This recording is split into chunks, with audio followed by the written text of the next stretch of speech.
Hello and welcome to Inside Music, episode number 214. As always, I'm your host, James Shotwell, and it is great to be with you again.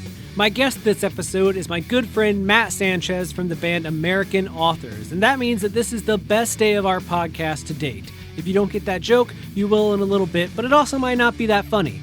Anyways, American Authors having a fantastic new EP called Counting Down. It's available right now wherever you get music, and Matt's going to tell us about it today.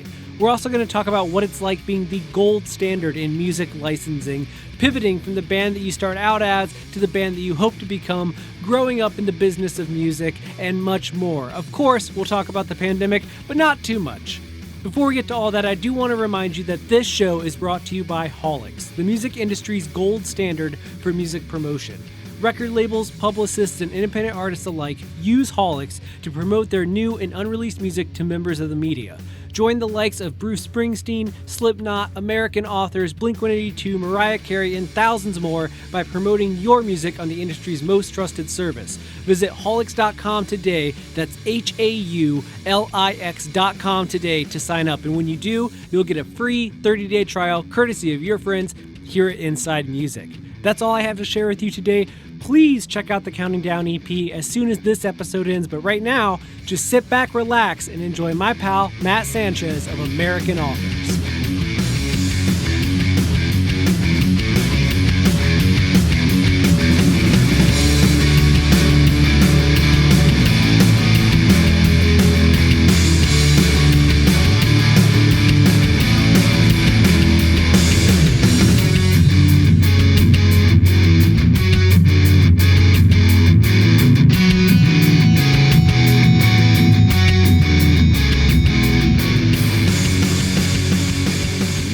Every other week or so, I host a industry PR panel with a bunch of people. I usually do it in my office. I'm in the vocal booth studio that we built here at our apartment, as you can see by the lovely closet things around me. I love it. I love it. You know, the ring light, the sound panels are on the other side of the mic. You can't see, but yeah, it's a real mid-level production job over here. Hey, I'm in, man. You got the operation down. And, weird times call for weird solutions, I guess. Exactly, man. How are you doing today, though? How's your Thursday? It's good. My wife and I were gonna have some friends over tonight, so I went and bought like a pork shoulder, and I'm gonna make carnitas tacos, because I'm Hispanic and it's very fitting.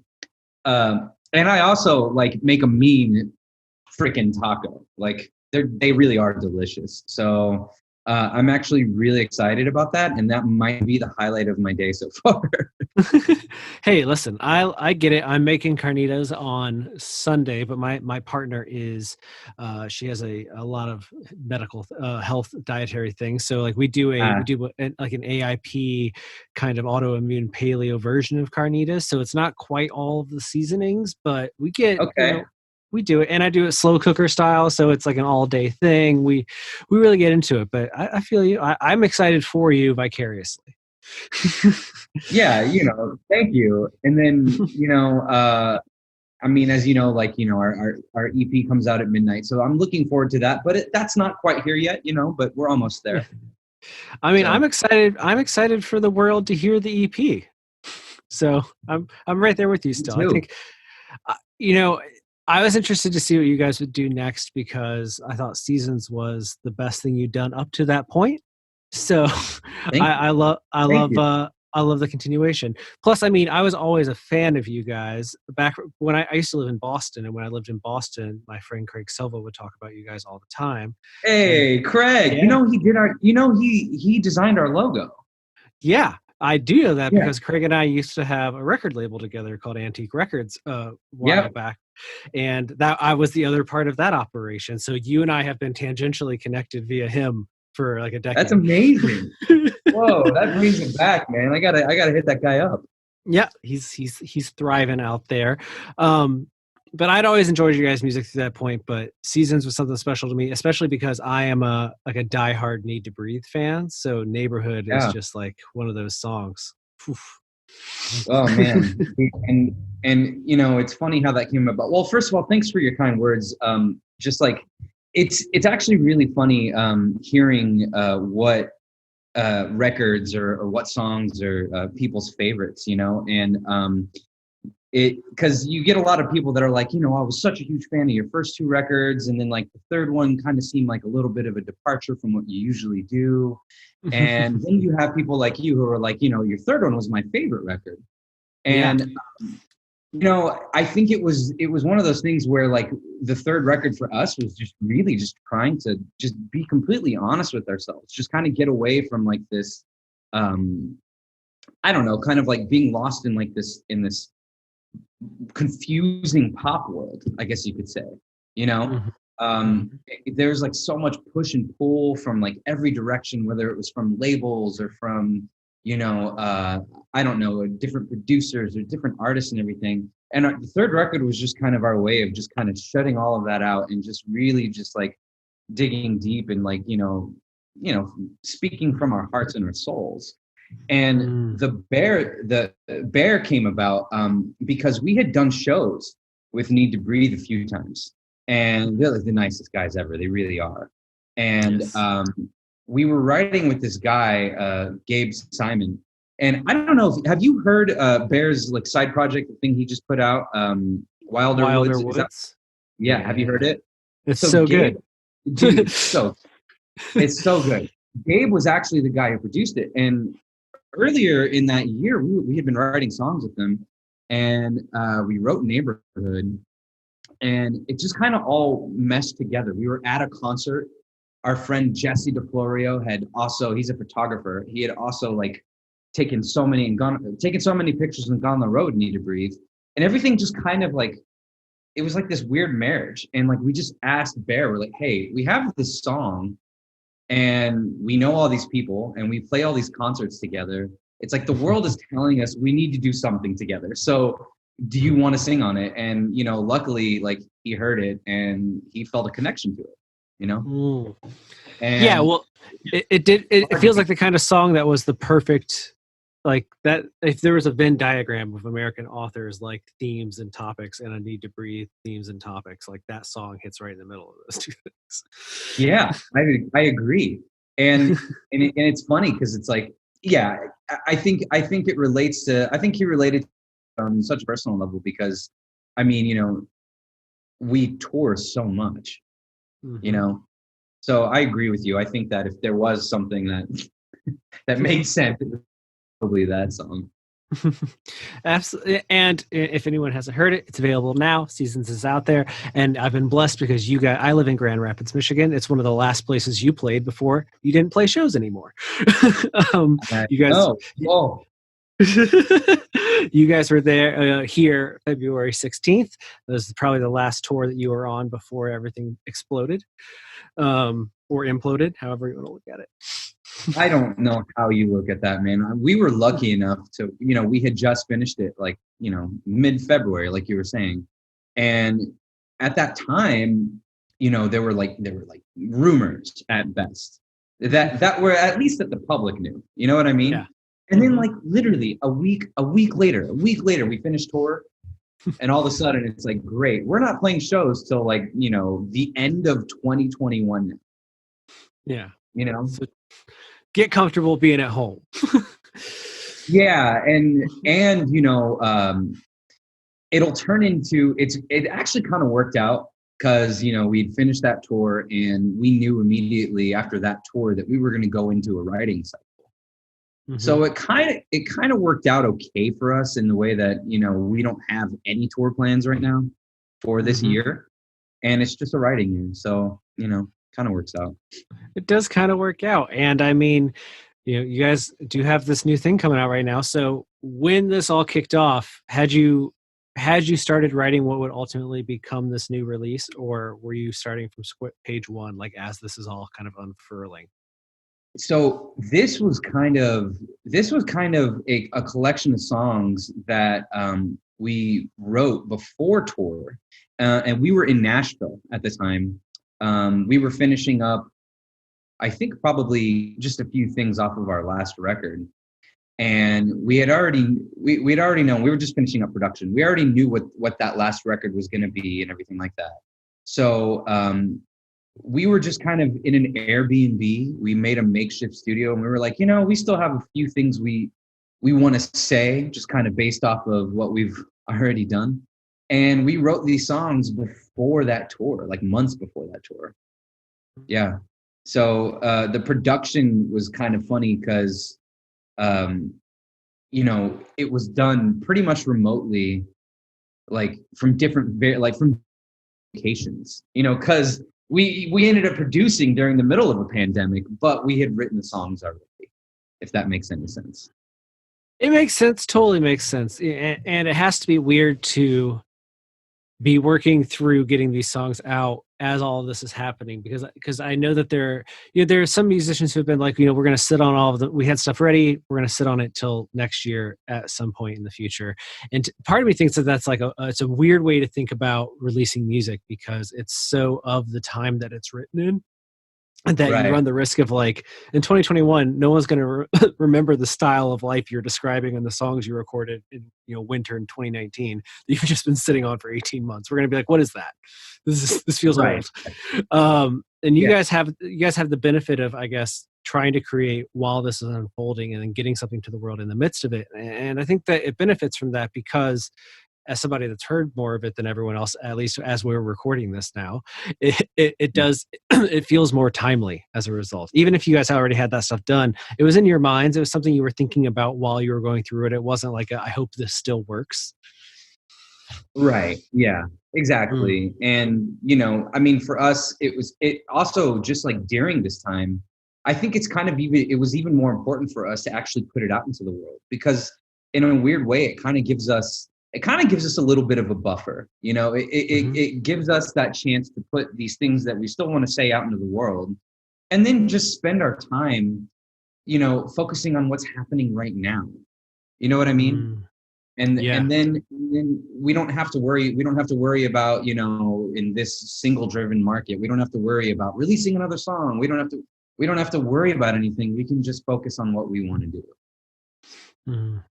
And you guys worked on this material in Nashville, right? Yeah, we did. And hilariously enough, I just moved to Nashville. I know it was really weird. So, like, this pandemic thing is crazy, but it put a lot of brought a lot of priorities to the surface. And my wife's family is in Alabama, and we want to start a family. We want to be closer to them. We want to have our support system here. So we moved in the middle of this pandemic, which has been like a really strange thing. And we actually chose Nashville because the closeness to her family, but also we spent so much time here when we were doing that last record, and I just feel like I actually grew to love a lot of different parts of the city. It can be a magical place. It's funny, I did an interview earlier today too with somebody that was a transplant to Nashville, and I guess most people are transplants to Nashville, but it can be intoxicating in a way. Just the allure of the city, once you kind of get to know the real part of it, not just like the we're on tour here for a night craziness, but like the actual city of Nashville. Right. Yeah. It's got a good vibe. It still has actual, seasons. And the quality of life, I think, here is pretty cool. And it was just something that, I don't know, I felt so attached to New York City, and I still am very attached to New York City. I will definitely die in New York City. but Nashville just kind of had one of those things where it's like I can still do what I want to do and have these other things about life, and share and keep those memories that we have when we were making that last record alive. Yeah. It's a melting pot where you can drive. That's pretty much what Nashville is. You can get some fresh air. Yeah, and I have a funny story about the driving thing. First of all, personally, I think everyone here is a horrible driver. But regardless of that, a long time ago in New York, right? The third month I had moved to New York, I was mugged. Okay, and at the time, I know, right? How is this funny? I'll tell you how. At the time, yeah, we're getting. At the time, I had just come from like a new job that needed to copy my social security card, right? Yeah. And So when I was mugged, it was like knife point. It was like 3 dudes. It was, as Atlanta says, it was robbing season because it was close to Christmas and the sun was down at like 4:30 p.m. You know, Mhm. Mhm. and they got away with my Social Security card and about 2 weeks worth of tips, and I became an actual identity theft victim. Okay, Mhm. so I'm in New York. I'm trying to get my license renewed because it had just expired and I couldn't get it renewed because apparently there was like a warrant out for my arrest in Minnesota, right? Okay. So, New York, you don't really need to drive. You don't really need a car. I just kind of let it go. I got it all figured out. Yeah. Didn't renew license, didn't do anything. I moved to Nashville and I go to get a license and they're like, well, we can't give you a license, yada, yada, yada. But you'll have to take all the tests again. You'll have to do this and this. So basically what I'm trying to tell you is that I'm a 34-year-old with a learner's permit. Okay, you brought it back. You brought it all the way around. You delivered. Yeah. Oh. It's funny because like my wife has to go with me wherever I drive. And then the other day I went to a session and she had to drop me off. Like, it was like, thanks, mom. Like, You got to be like, hey guys, are we about done? I got to let my mom know. I need to yeah, make sure. basically, I'm like, let me know when we're done with the session because I need to give my mom a 30-minute heads up. Yeah, I gotta. It's so funny the way it's all worked out. But Oh my lord, that's great. Oh, that's so good. Tell me, I want to ask about this EP because I dig it. I dig the songs. You guys have actually put out a lot of the material ahead of the release date, which I mean, who cares? Everyone's home. Everyone wants something to enjoy. But I feel like you exactly, guys, something I love about you, especially with this release, you guys have, and the last release to a good extent, you guys found a way to really kind of wring out the material. So there's the song, but you guys are also seem to be pretty big fans of letting people play with your songs. There's remixes of plenty of this stuff. absolutely, Was absolutely. It's Go something ahead. we enjoyed. It's something we Yeah. enjoy doing. I mean, music should and always, in my opinion, and I think in all of our opinions, should be like a big collaboration process. So it's always inspiring to see, like people do like they hear a song and then they're inspired in a different way and they hear it a different way and they're able to put their own spin on it. And it kind of blows my mind here because like sometimes I'll listen to it and I'm like, holy crap, I would have never thought to do that, or like, how did you turn this? Our dude Mike from Small Pools, how did you turn this into a summery beach vibe when like you know what I mean? And it's so funny the way that all works. Hmm. Yeah, it is weird because even as a listener, you'll feel like you know a song so well, and then you hear the way someone reimagines it, and your brain is like, I mean, I would have never, I physically can't imagine going to that place until somebody else shows it to me. You're like, Yeah, oh, exactly. okay, Exactly. okay. Now with the songs you guys released, you've I think you put out 3 of them in advance. Counting Down being the most recent one. Great song. Again, feels oddly timely, even though it wasn't written to be so. Microphone, Best I Can, and Brick by Brick. So 4. We're at 4 for this EP. Four. You got Only four. one. One Yeah, only one left. What's with the 5th song? Why did that not get the push? Did you just need to keep one until until the record was out to give people that one last song? truthfully, yeah. Like I love it. it's so funny. There's no real magic to it, but yeah, I mean it's a great song. It's called Sky's the Limit. Hmm. And Dave did the majority of the production. Actually, did all the production on this one. And it that song was funny because that song probably started. That song started before we arrived at Nashville, but the Nashville session is where we hashed it out. And it's really funny. Like I don't think it sounds like anything that we have so far.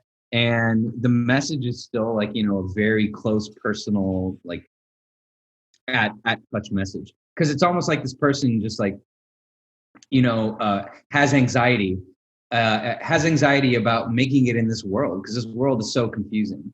And so it's like it's this conversation he's having between his parents, and his parents are basically just telling him like you know uh don't waste your time. The sky's the limit. Like if you really believe in yourself, it's the idea of just believing in yourself and having those people there to support you with it and to put all your doubts aside, even though that's so much easier said than done.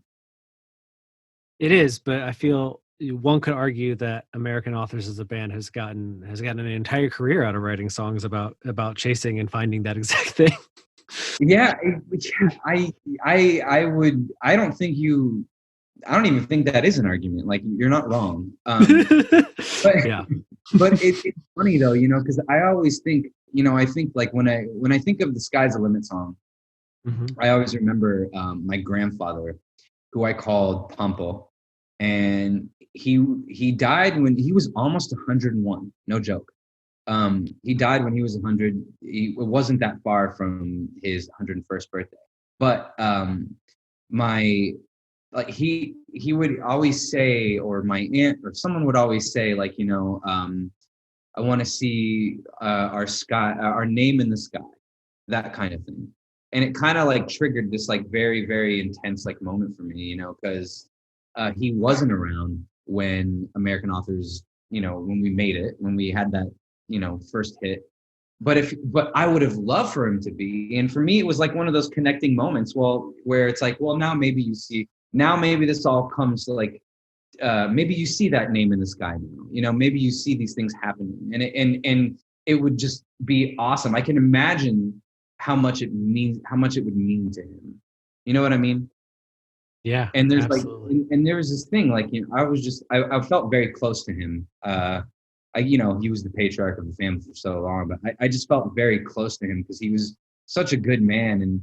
And when I think about everything he did to make my father's life, better, and then everything my father did to make my life better, like all those things, it just kind of all just, I don't know, it all makes sense.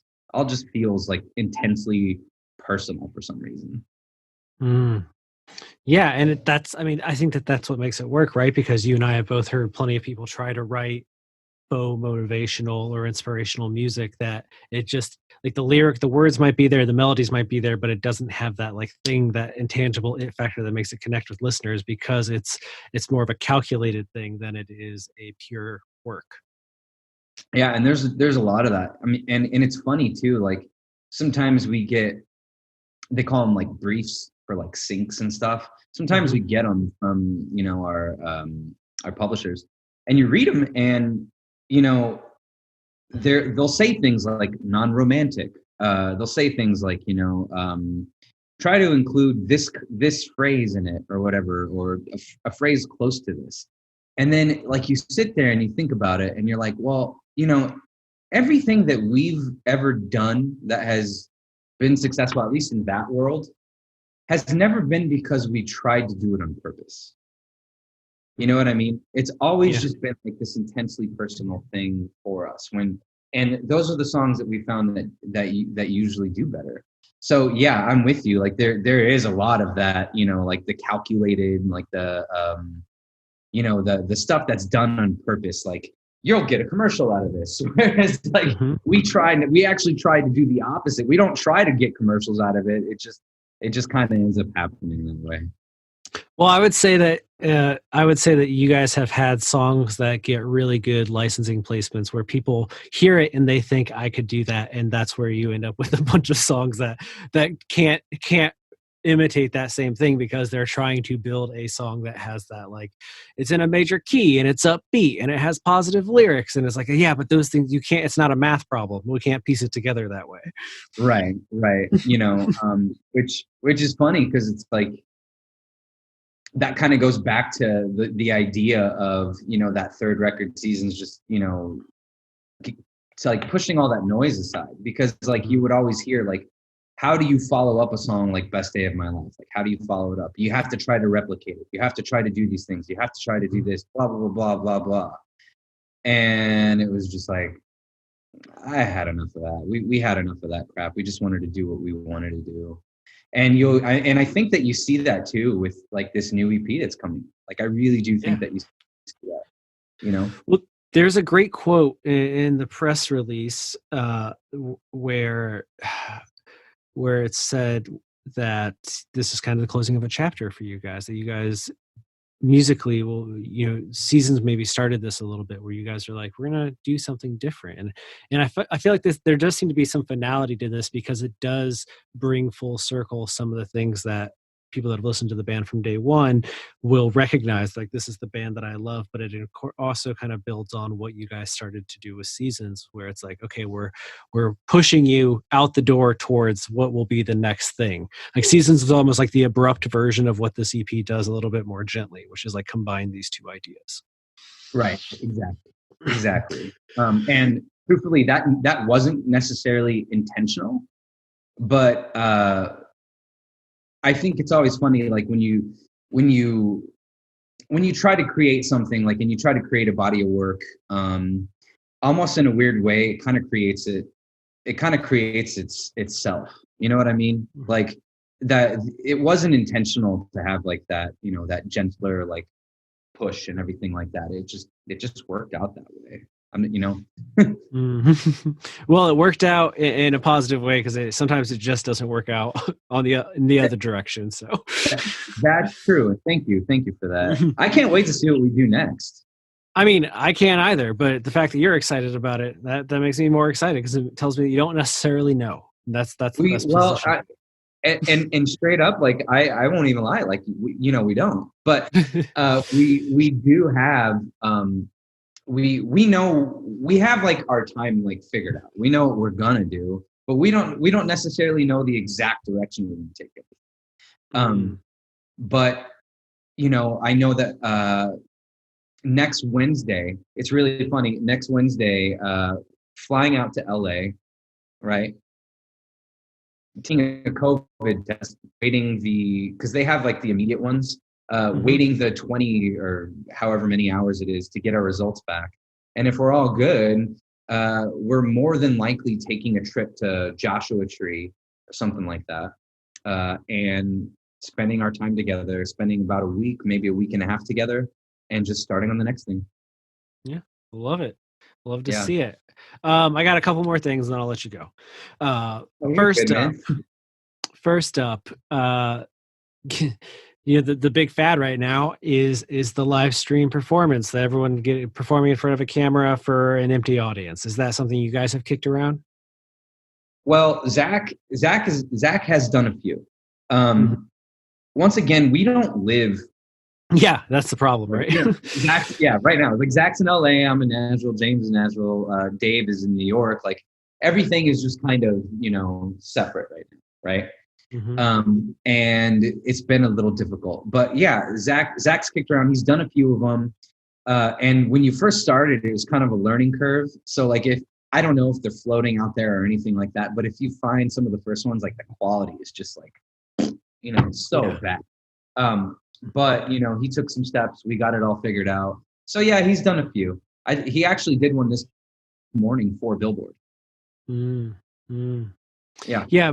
What I've seen some of my friends in bands do recently is they'll get the label will be like, we got to have you make the videos for the thing you're going to release. And they'll use that as an excuse to also film something that they can then later do as a live stream. They'll be like, oh, well, we all had to go to Atlanta to shoot the video, so we figured let's just record a whole show while we're here, and then we'll release it a few months later. Like, that seems to be the new. Yeah, and that, and like, playing at like an empty venue and things like that. And they're positives to it. Like, I love the ones that I see, but I don't know. We don't have plans to do any of that right now. I think it's mainly just kind of going into the writing process and just really focusing on that. Love it. Well, this is going to be kind of a silly one, but it is because you opened the door, as they would say in Law and Order, about Best Day of My Life. Something I hate to keep bringing up and talking about over and over again. But I am curious, as somebody who has had so many placements in your time as a musician, in part because of that song, what has been the weirdest thing to see your song used in? Whether it's that or another song. Yeah. Ooh. I don't, I have to really think about that one. I don't really, the weirdest thing. Oh man, I'm trying to think. I'm sorry. We've had, I don't want to sound I don't want it to sound crazy, but we've had a lot, so I have to think about it. The weirdest thing. I watched the trailer this morning as I was preparing for this for an animated film out of like Istanbul called Bad Cat that I had never heard of before that uses your song in the US release of this movie, but it's like a Really? CGI film about an evil cat. And I was like, I've never heard of this movie or anything, but then you hear the beginning of Best Day of My Life. You're like, I guess it just is universal. This Right. is the cue. Oh, all right, all right. Paul Blart, Mall Cop 2. Okay, that's the Vegas one, right? Yeah. What? How do you know that, eh? But yes, Paul Blart Mall Cop 2. I remember we got the request for it, and everyone was just like, okay. And it's one of those things where like I feel like for a minute there, Paul Blart was getting like that whole thing was getting so much flack, like Mhm. everyone was just kind of making fun of it, just being absolutely ridiculous and a terrible movie. I don't really have my opinions about that, truthfully, because I didn't watch the whole thing. But I do remember watching watching watching that scene with Best Day in it. And then I remember we were at a festival and some dude was like, "Yo, Paul Blart Mall Cop, yo, you guys are the Paul Blart band." And I remember going like, huh? Like, what the? Oh, okay. I know what you're talking about. So yes, American Authors, the Paul Blart Mall Cop band, apparently. When you were dreaming of being in a band and touring the world, that's how you always wanted to be referred to as, right? You're like, one day they'll know me as No the Paul regret. Blart No guy. regrets. Dude. No regrets. I imagine that it has to be surreal, and it has to also be weird when it's something, especially if it's a commercial, because you can't really avoid that thing. So you're just like sitting on your couch, and your song is playing in between scenes on something that you are trying to watch. You're like, oh, here we go again, me. Right, like like the hotel commercials or something like that, Mm-hmm. or Yeah. when it first started, a big thing that kicked off Best Day was the Lowe's was doing a rebranding campaign. So Mm. like every other commercial, it was Best Day of My Life, and it was yard work. And I remember thinking at the time like, ain't nobody this is like nobody cutting the grass is thinking this is the best day of my life, dude. That's so good. Yeah, no, that's how I imagine it. Especially because lately I got that new Peacock app from from NBC, Yeah. and you have to have ads. And recently, they only have like 4 ads on this stupid app. So every time I try to watch, like we've been watching Law and Order a lot around the house, every episode we see the same commercials like 4 or 5 times in a row, and I'm like, I just can't imagine being the artist being like trying to enjoy your show and you hear Best Day like 6 times over the course of an hour, and you're like, I got it. I'm good. Oh yeah, I know. And having your friends call you and they're like, dude, okay, like I heard your commercial like 9 times, and I'm like, yeah, dude, sorry, but also I'm not sorry. You're like, yeah, thank you for those. Thank you for those nickels. Those are very appreciated. Basically, yeah. Oh my gosh. Well, if you haven't seen it though, I do recommend you go on YouTube later and search Bad Cat. You want to see it with the English subs, but it's basically like a foreign version of Garfield is kind of what it feels like. And Best Day does play underneath it at one point. So I there you go. I'm going to look it up as soon as we hang up because that sounds really. Yeah, I was trying to figure out if I could find how many times you guys had placements between all of your songs, and I couldn't. But the No, wiki page for your songs is very detailed, so at least I could kind of go through and be like, oh, I've not heard of this one or this one. right, man. I Um, need to look at it. Apparently, yeah, you gotta. Yeah, it's worth it. It's worth it at least just for this laugh. I think there's one or two other foreign films that I hadn't heard of where I was like, that's cool. That's interesting that they were like, how do we make American audiences listen to this? Watch this, American right, authors. right, I mean, yeah. it's in their name. It's in their name. Let's just be literal. All right, man. Well, for everyone listening, by the time you hear this, counting down, the EP will be out. Even if you hear it beforehand, for somehow the songs are already out there, except for the last one. It's worth waiting around for. I would ask where you guys are going to be next, but the answer is home, and then in Joshua Tree. So Yes, we've already covered all of that. Hopefully, I will see you in Grand Rapids again soon. You guys did. I missed you guys at Frederick Meyer Gardens, our lovely outdoor venue, but hopefully we'll see you there again at some point in the future. And we will. where can people keep up with all things American authors? Do you have a preferred platform? Because we know you're everywhere. Where do you like to like engage with the fans the most? Well, I mean, mostly it's on Instagram. American authors on Instagram. And then if you ever want to interact with us individually, it's just our names, like A authors. So like Matt A authors, Dave A authors, Zach A authors, etc. Yeah. Well, this has been fun, man. And